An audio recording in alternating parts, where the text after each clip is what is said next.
systems and leading economics and community growth.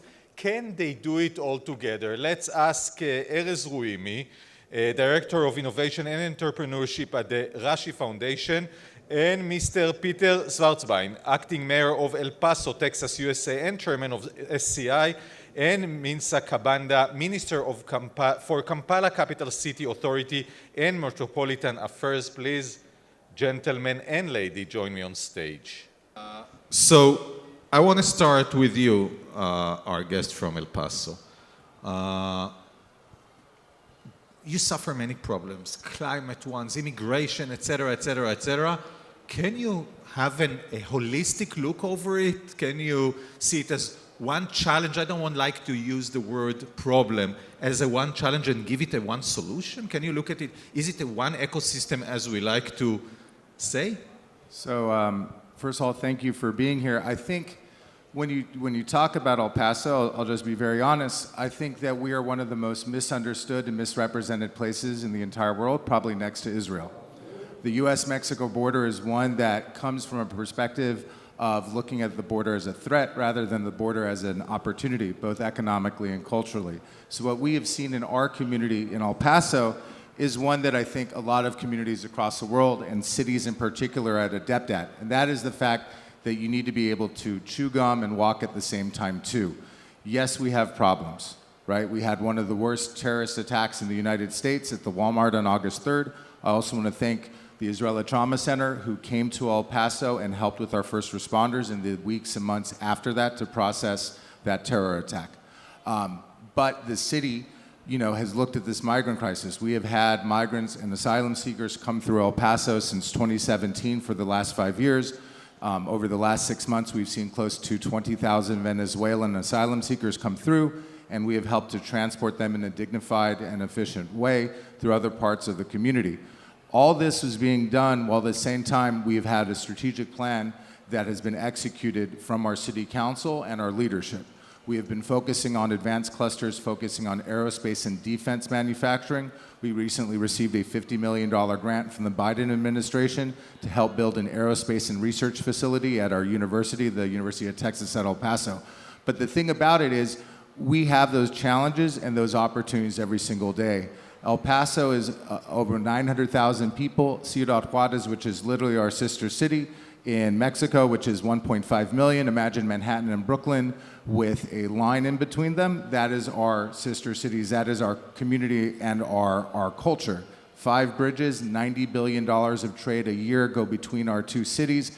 We have 85,000 people that go to work every day between both cities, go to school, they go to work, and they go to visit their families. That is the relationship that we have here, and it's a relationship that is based upon respect, understanding, but also resiliency. And that is the fact that we have to be able to adapt as cities.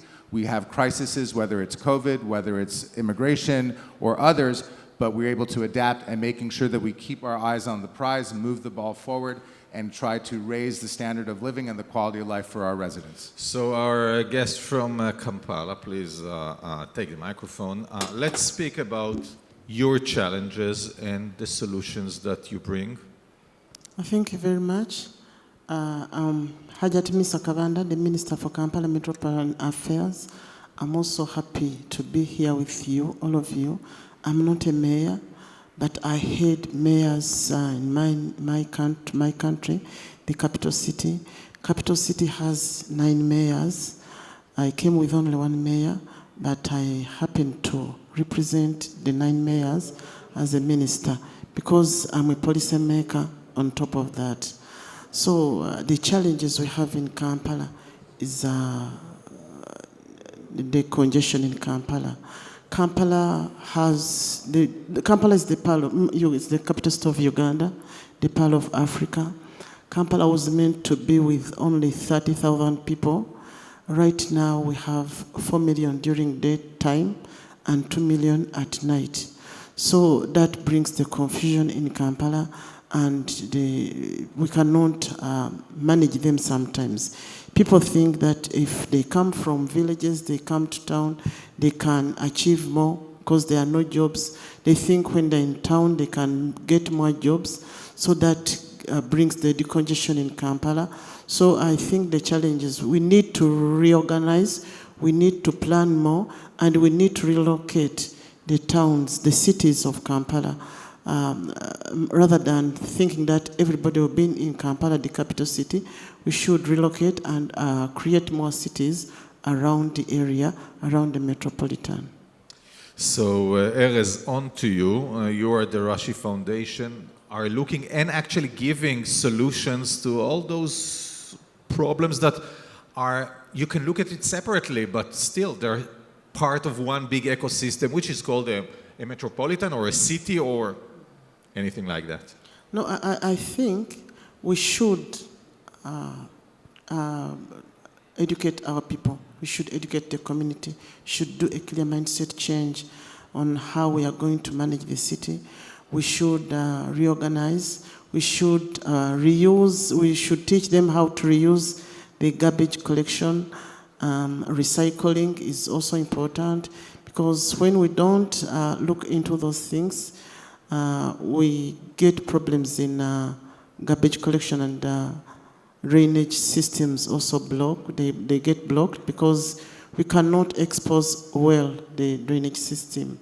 That's why flooding is there in Kampala most of the times and making it a very dirty environment for everybody. So when we rearrange, we shall achieve more, and I think clear mindset change is very important. Erez? Yeah, thank you.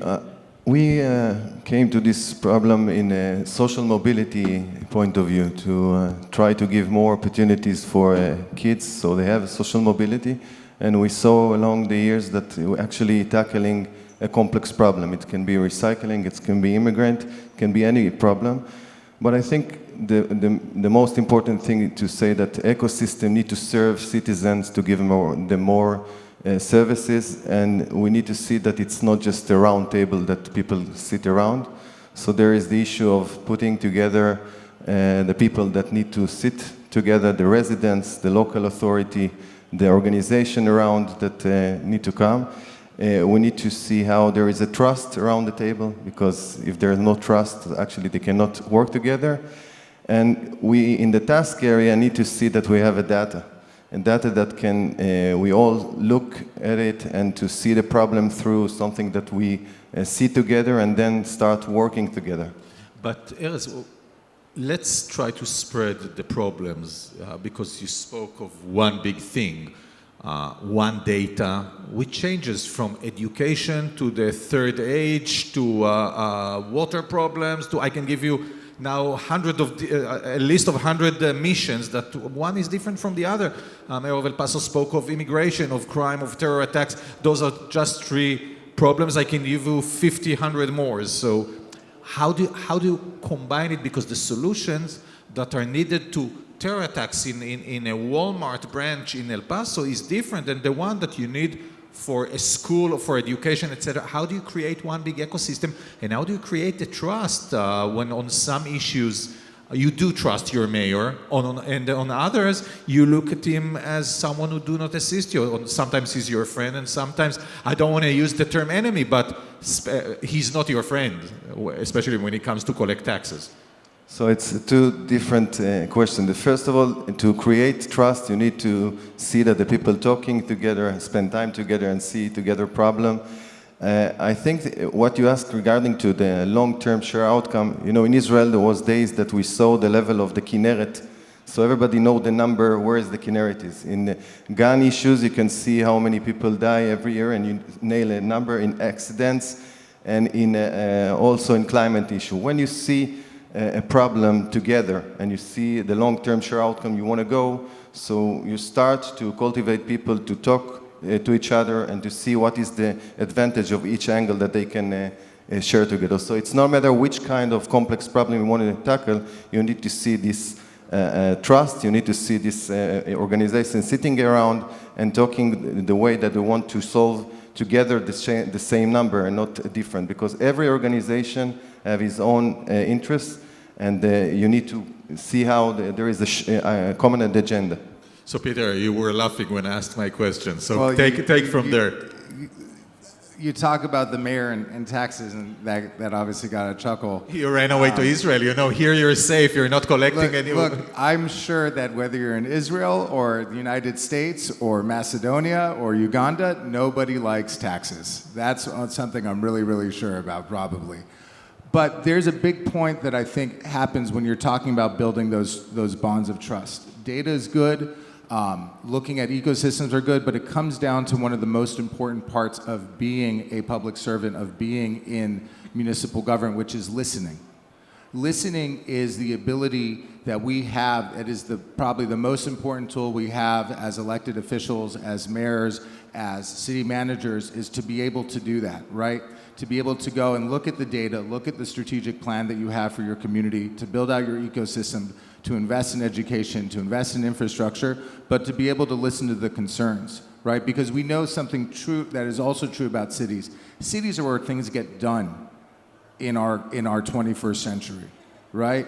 Cities are where things get accomplished. We are seeing increasingly that on the national, on the state level, things get to be bogged down, they get to be politicized, but it's the cities that have no choice but to work together. Regardless of what party you're in, regardless of what neighborhood you're in, we have to focus on bringing results to our communities, bringing solutions to our people. Otherwise, we don't get elected and we're not doing our jobs.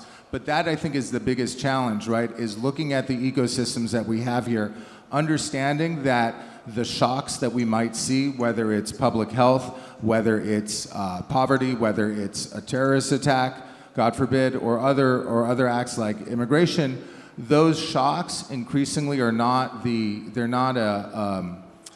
something separate. It's part of the process. And even with then understanding it, you have to have systems in check that make sure that the strategic plan, the strategic vision of your community moves forward. And I think that's something that's really important. Again, understanding, listening to who you are as a community. El Paso and Ciudad Juarez are the 5th largest manufacturing hub in the world. We have the largest army base in the United States, Fort Bliss, and the largest restricted airspace in the United States. That's why Blue Origin is 90-mile drive east of El Paso, and Spaceport America is 90 miles west. Why are we focusing on aerospace and defense manufacturing as an industry and innovation cluster to grow jobs? Because we have those natural resources of military and restricted airspace and a young dynamic workforce as well. I want to stick with you on that because on one hand, you've mentioned before the immigration problem, which is quite big. And that might force, young, effective, innovative forces to leave El Paso and to go somewhere else, whereas you want to leave them inside because that's their home and because that's, a growth engine, a very strong one. So how do you counter those two things which do not always work together? So, I think it's important to separate a couple things when we're talking about immigration and we're talking about what people see on the TV, right? One is that we have constant immigration between Juarez and El Paso, our sister cities. 85,000 people a day go to school, go to work, back and forth. We're also seeing, too, over the last 5 years and over the last 6 months, asylum seekers, refugees that are coming from Venezuela, Central America, that are requesting their international right for asylum, that are coming through El Paso, and El Paso means the pass. El Paso del Norte is the Spanish name for the Pass of the North. This has been a place of migration for centuries, which is occurring as well. But then we also are dealing with another migration, and this is where we are trying to focus on our strategic plan and our investments, and that is the migration of human capital. People that are educated in our community are going and taking jobs in other cities, right? They go to school at UTEP, at our engineering department, they get jobs at Boeing in Seattle, or they go to Dallas, or they go to Miami or New York and don't come back. So this initiative that we're focusing on with the university, with our advanced clusters, is to try to keep those good paying jobs of the future in our community and keeping our residents here. So Minister of Kampala, back to you, and I want to ask you, big cities tend to attract people from outside. I haven't visited Uganda, but I bet it's the same in Kampala. People come from the villages, etc., etc. How do you handle the city whereas you have so many opposite forces, pulling each one to the other direction sometimes? First of all, I would like to invite you to Kampala. Come and visit it because it's a peaceful country. although it's densely populated, but I wish to invite you to come and visit us. And I would take this opportunity to invite everybody to come and visit because Kampala is peaceful, though with some challenges. People migrate from other areas and come to Kampala, and because they think they are jobs. Because in Kampala, in Uganda, we also lack jobs. People have gone to school, people have been educated, and they think they should they should come to town to look for jobs. Although someone has a degree in something, they think jobs are not there. That's why we have gone back to skilling our youths in Uganda. The syllabus has changed a bit. We are doing too much skilling right from primary to secondary up to university. We've gone zeroed much on skilling programs, and we have many schools for skilling. Secondly, people have also migrated from the town to Middle East. I think you are aware about that. They think we don't have jobs, and when they go to Middle East, they get jobs.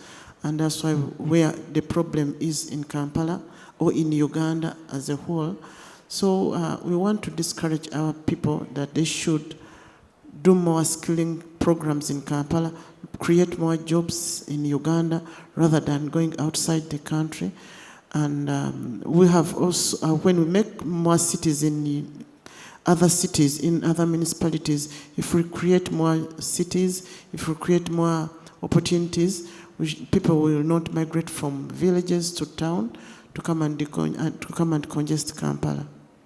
So, Erez, I go back to you. We've heard from the mayor of El Paso of all those countering problems. Is there a way to look at the world or all cities on the same level, or each city needs a tailor-made solution for its own needs in order to tackle it better? I think every city is a different world, but there is some themes and generic points like the very important point you mentioned regarding the listening. Listening to the residents, taking decision together.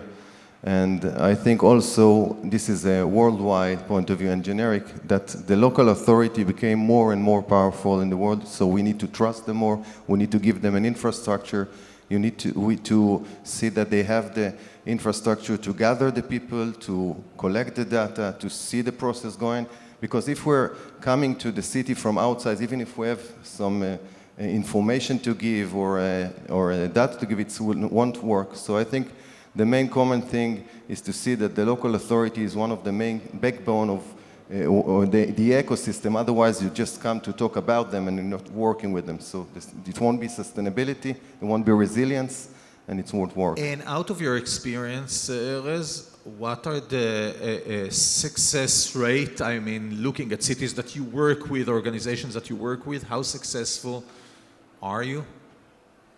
I think there is a long way because it's a system change, but we do see many changes regarding to how cities holds steering committees with the residents, how we listen to the residents, how we having decision together, how they collecting data as a culture, not just one time. And I see that policy change regarding to this, because if you see a problem like education, or informal education, or youth. So you see the city holds it, own it, and make this ecosystem work for the residents, so the resident getting more and more services. You can see it by the results, the regular results like scores or others, but you can see it also as in the infrastructure. There is more infrastructure in the city, so it is a success. Last words from you, Peter. Erez mentioned beforehand the bigger and bigger role municipalities are taking upon themselves. We've seen it with the coronavirus, etc., etc. Here in Israel, it's very rapid that we see it. That's the solution, to relieve the federal government from its duties and to take it to the municipal level. So I think what it comes down to is that in a vacuum of leadership, people step up. Right, and the other thing too is that we know that cities and innovation is built into cities' DNA. when you have places of people coming together, of immigrants from across the world coming to places, right, cities are where they are. And we've seen that the rural areas have decreased in population and cities have grown. But it's not just enough for cities to take it on their own. That's why organizations like the Federation of Local Authorities, the National League of Cities, and other groups that can help advocate for city interests on the federal level is the most important part, because at the end of the day, when you're talking about funding and you're talking about investment, you have to listen. And it's the most important part is to listen to those local leaders who understand the needs of their communities, not just in the past, but in the future as well. And so sometimes I would say that, you know, when it comes to our federal governments in the United States and Mexico, I would say the best kind of wall would be to build around El Paso and Juarez and leave DC and DFA out. Lady, gentlemen, thank you so much for this discussion and welcome to Israel. Enjoy your time here. Yeah, please do.